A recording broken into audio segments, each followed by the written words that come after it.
Most men spend their entire lives building a fortress on the outside money. Status, muscle, or the foundation on the inside is rotting away. We think we are strong because we can lift a heavy weight or shout down an opponent. But true weakness is not physical. It is quiet. It is the inability to command your own soul. If you are easily offended, easily broken, or easily led, you are not free. You are a slave to everything that happens to you. We look in the mirror and we lie. We tell ourselves that our anger is righteous, that our sadness is the world's fault, and that our anxiety is a burden we must simply carry. But deep down, in the silence of 3 a.m., we know the truth. We know that we have surrendered the throne of our own minds. We have allowed the chaotic winds of the world to blow us off course. When the world screams, we scream back. When the world pushes, we fall. This reactivity is the hallmark of a fragile spirit. To rebuild, we must first be brave enough to look at the cracks in the armor. We must identify the 7 specific ways we are betraying our own strength, and then we must burn them out of us. 1. You are a slave to impulse. If you cannot say no to your own body, you are not a man. You are an animal. We live in an age of instant gratification. Food, lust, comfort, distraction. If you feel a desire and immediately obey it, who is in charge? Not you. As Epictetus warned us, no man is free who is not master of himself. If you are dragged around by your appetites, you are weak. The fix is not to destroy desire, but to domesticate it. You must practice the art of denial. When you want the comfort, choose the cold. When you want the noise, choose the silence. Reclaim your sovereignty. 2. You are offended by truth. Watch how you react when someone criticizes you. Do you flare up? Do you defend?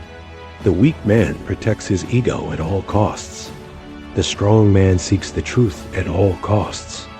Marcus Aurelius wrote, "If anyone can refute me, show me I'm making a mistake or looking at things from the wrong perspective. I'll gladly change. It's the truth I'm after, and the truth never harmed anyone." If words can shatter your composure, you are built of glass. Hardening yourself means listening to the insult, discarding the malice, and keeping the lesson. 3. You blame the external. It is raining, so you are miserable.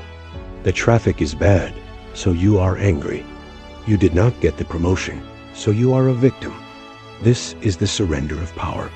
When you blame the outside world for your internal state, you have handed the keys of your happiness to strangers and accidents. Epictetus taught that it is not things that disturb us, but our judgment concerning things. The event is neutral. The rain is just water. The traffic is just cars. Your anger is a choice. To fix this, you must realize that you cannot control the wind, but you can adjust your sails. 4. You fear discomfort. We soften ourselves with climate control, soft beds, and easy entertainment. We have become allergic to struggle. But a man who has never been tested has no idea what he is capable of. Seneca advised us to set aside days where we content ourselves with the scantiest and cheapest fare, asking ourselves, is this the condition that I fear? If you fear poverty, practice it. If you fear hunger, fast. If you fear the cold, step into it. Voluntarily seeking discomfort is the only way to immunize yourself against the fear of it. 5. You live in the past or future. Anxiety is living in the future. Regret is living in the past. Both are thieves that steal the only thing you actually possess, the present moment. The weak man is never here.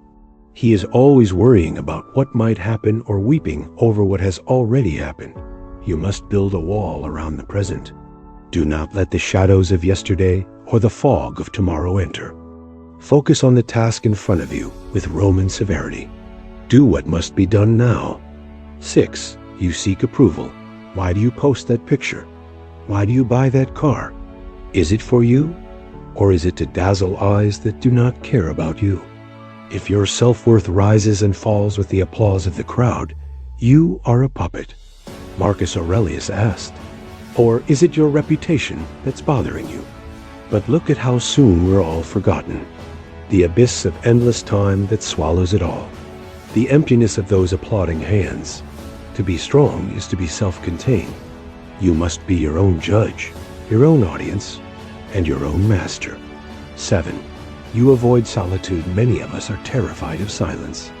We fill our ears with music, podcasts, and chatter, because when the noise stops, we have to face ourselves.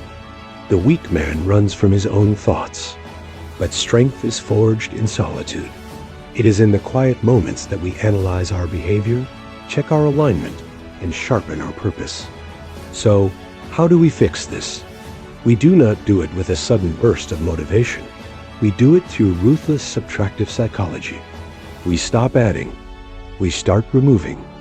We remove the complaints. We remove the instant pleasures. We remove the need for applause. We build an inner citadel. This is a fortress inside the mind that no external force can breach. When the world is on fire, the man inside the citadel is calm. He observes the fire, but he does not burn. This requires daily practice.